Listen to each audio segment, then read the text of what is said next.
Thank you, Heidi One, for making this talk happen, and thank you all for making it to my talk today.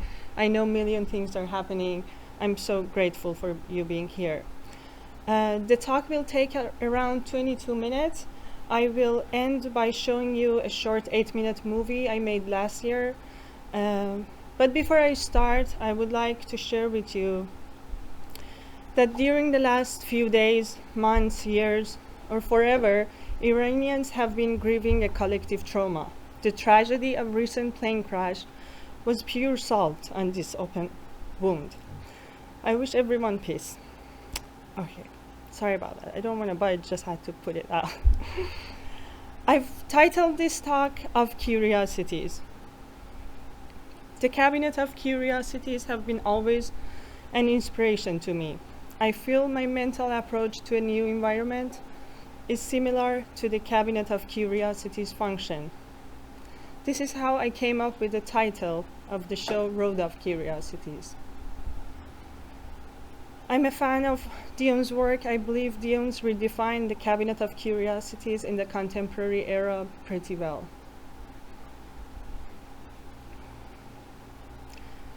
The word curiosity in the Persian language is konj kavi. Konj meaning corner and kavi meaning searching, to search.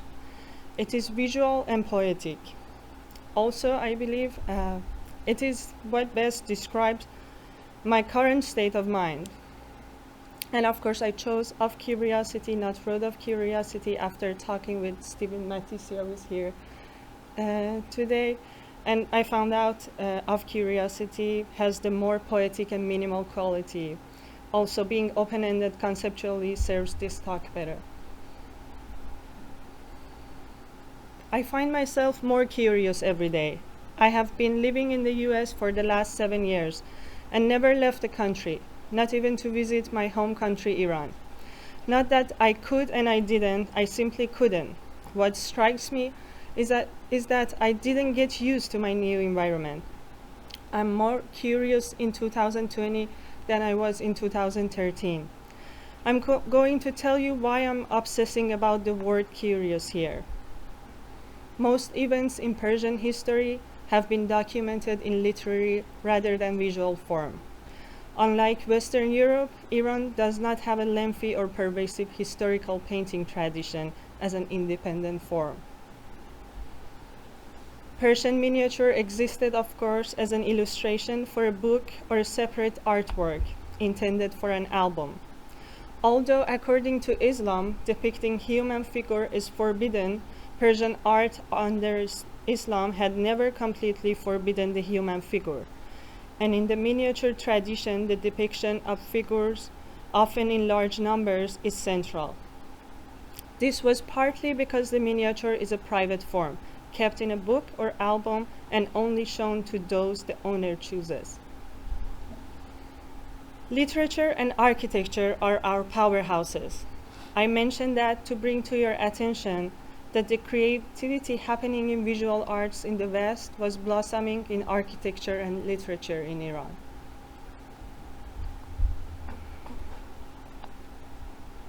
I'm not an exception. A word is enough to guide me towards a creative realm.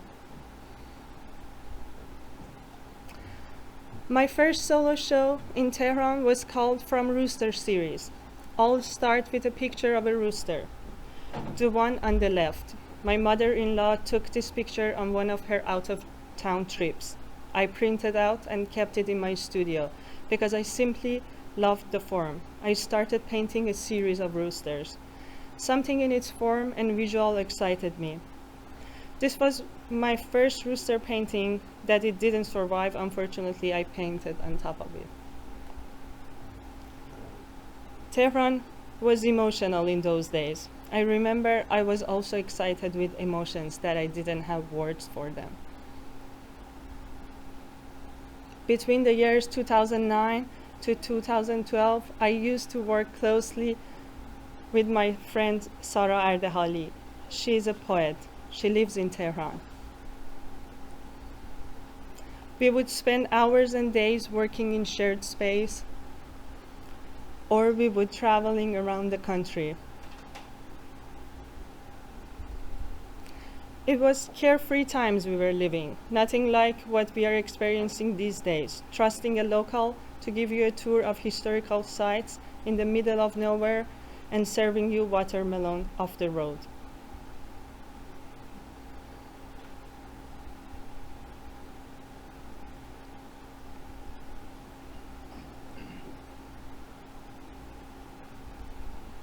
And of course, ending our days having tea and baklava on the roof staring at this view. In summer 2009, we were overwhelmed with Tehran's events. Ahmadinejad was announced president-elect and people were furious, feeling betrayed. There was demonstration happening every day, many beautiful scenes of people's harmony, and of course, horrifying news. The excitement of the city got me. My roosters became larger. I ordered huge canvases that I couldn't move them to my studio using stairs.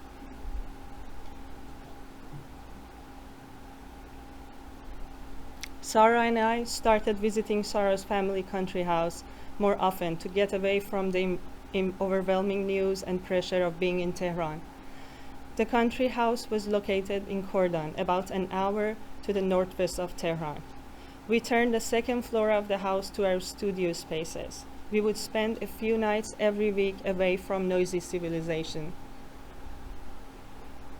It was late summer when we started commuting, and we continued going back and forth for around 10 months. The house didn't have any central heating system. It was a summer house, brutal and cold during the winter. We were living minimally with eggs from the chickens in the garden and beans. The excitement of that year and also the joy of having a huge space to ourselves got us to work hard. Sarah got her third poetry book published, and I went on a residency, followed a few exhibitions.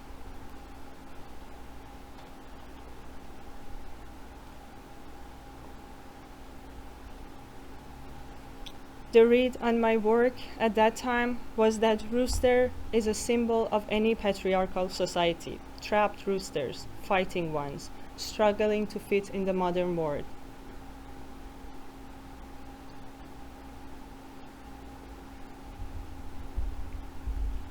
These are few installation shots of my first solo show in Tehran.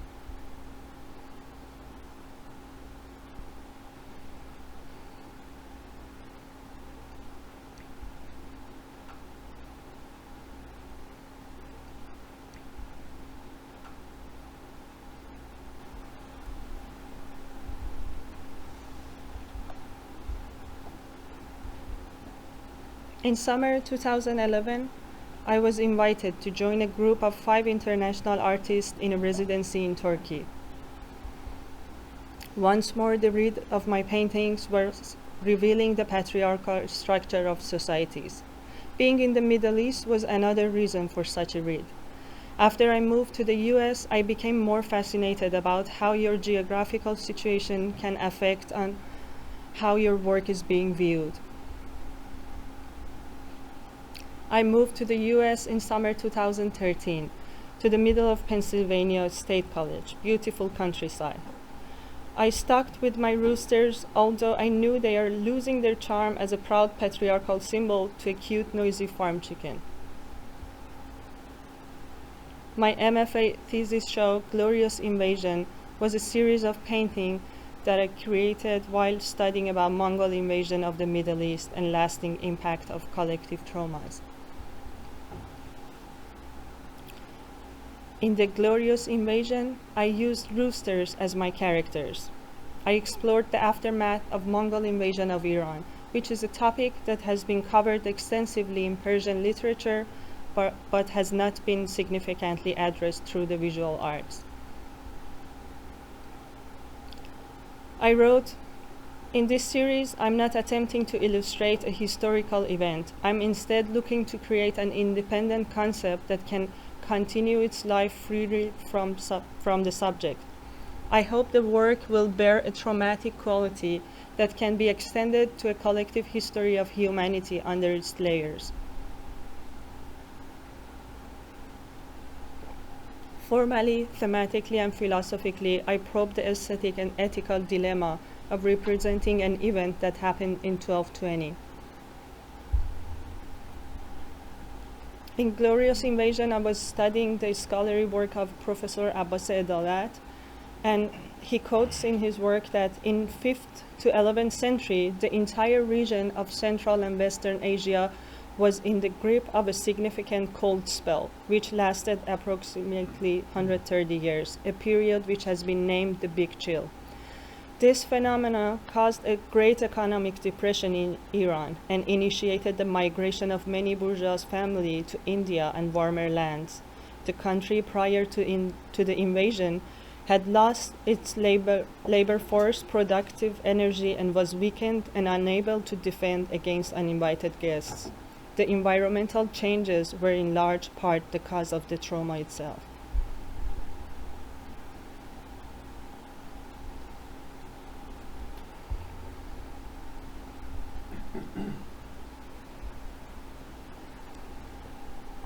Displacement was a solo show, happened 1 year after my graduation. I wrote the discomfort of being a person, an Iranian specifically, living and working in the US at this time of history is a place that I think these paintings were being made from, dealing with things that I didn't have the proper language once more.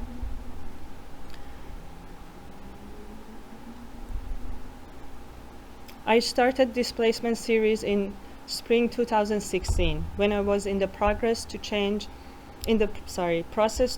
my immigration status from a student to a scholar. Filling forms, dealing with papers and documents, changing your status annually brings your human quality down to a temporary number that needs yearly maintenance and background check. Going back to my studio at that time helped me to line up all the dissonances of the outside world. Painting saved me. My dear friend and mentor Helen O'Leary used to alarm me every time she would see me in the painting corridor at Penn State that you are safe, you have painting. She was right. Painting saved me on several occasions before hopefully will continue. I was reconsidering my status before immigration officer does it for me on paper by reimagining everything I went through. It was amazing to me how technology can manipulate our feelings and distance us from what is happening around. When I arrived at JFK, after going through customs, I checked my phone to search my friend's address on my Google map. I didn't give myself time to think what just happened. Even physically, it was a huge displacement to think about, but I was busy reading maps. Changing visa status. It is the phase when they call you letters and numbers. I entered the US in 2013 as a F1 and then went on OPT, then J1, while hoping for H1B, continued on J1, while thinking about O1, B6, B12, and maybe I become a Q10 one day and be good for your heart. I moved to the US, landing in JFK from Imam Khomeini Airport in Tehran. This painting is depicting the highway that takes you from Tehran to Imam Khomeini Airport. The Displacement series ended up in a collaborative solo show with a poet friend, Sarah, at the Penn State School of Art Gallery, curated by Aaron Zilkowski. While working on the Displacement series, I was thinking about GPS, mapping, and the book The Society of the Spectacle by Guy Debord. I was anxious, nervous, worried, unsure of everything, and homesick. I was wondering why I felt all of this after 3 years. Is it because they replaced who I am with codes? I recalled what happened 3 years before that summer. I took a plane in Tehran and flew to New York City. How can all our life compress into a hand-sized screen? How can 10,000 miles journey across oceans, hundreds of years history and culture differences compress into 18 hours flight with connection? There I was landed in JFK looking for a friend address on my GPS while trying to rent a car with an expired credit card. Of course I couldn't. In the old days, before the airplane, traveling was a life journey. People would transform while traveling. People would live along the way. Sometimes people would start the journey to go back, but never would because perhaps they needed another life to do. The journey was long, slow, and more dangerous. Around a century ago, my husband's grandfather left Iran to go to India. Each way took him around 30 days. He had 30 days to adjust to the weather, politics, culture, colors, and smell change. We never had that luxury. I'm ready to take the caravan.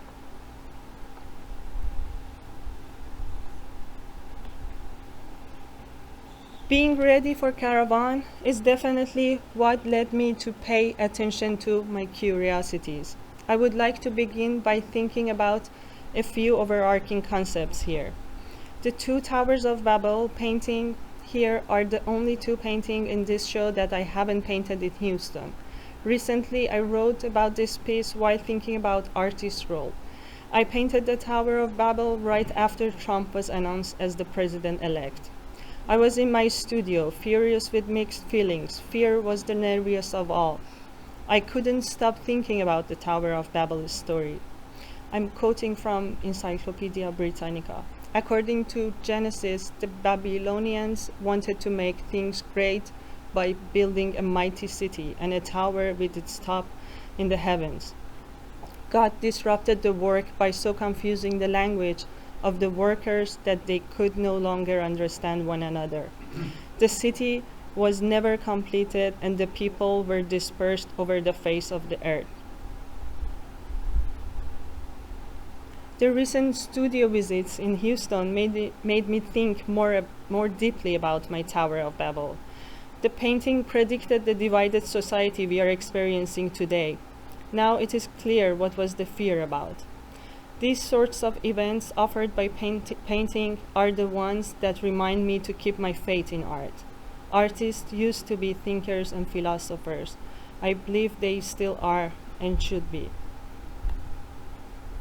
After the two Towers of Babel, I made few more paintings with the idea of tower while trying to make sense of what have changed after the recent election in the US. My bus trips from home to school wasn't the same anymore. Nothing seemed to have changed in the friendly state college I was living, known as Happy Valley. There has been a social and political change in the country. Although nothing concrete has changed that I could point out, I could see the invisible walls within the city. The feeling was familiar. I lived that feeling for almost 3 decades before coming to the US. I was born in Tehran in the midst of 8-year conflict between Iran and Iraq. The first years of the post-revolution were my first years of life. The years of checkpoints, when guards of the new regime would stop our cars late at night to check if we were carrying anything illegal, like a tape cassette, if my father had drank alcohol at the party we had been at, or whether my mother wore too much makeup. I was born in a transition period from monarchy to the Islamic Republic, 8 years war crisis and theocracy. I remember how the buildings and the people's customs changed gradually, how architecture and the face of my city transformed. I remember homes having a more open format and not necessarily private, however, they transformed to secretive spaces. I remember how architectural open spaces became covered with materials and clear windows became matte. The first apartment that I lived in growing up was originally designed to have a big communal swimming pool, which never came to fruition. Due to the change in regime and in order to make it more conservative, they turned it into a garden instead. Who dare wear swimsuits anymore? I started to noticing how social and political changes transformed the city I grew up in and how it shaped my urban experience in relation to architectural man-made spaces. By noticing what I noticed about my past, I was becoming more aware and curious about my everyday urban experience.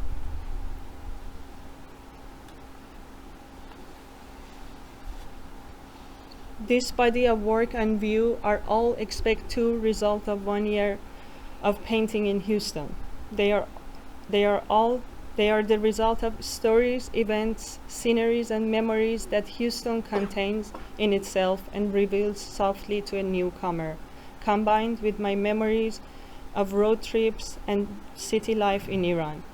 In these paintings, I'm traveling between near and far lands, similarities and contrasts, and within past and present, hoping for a glimpse of light in the future.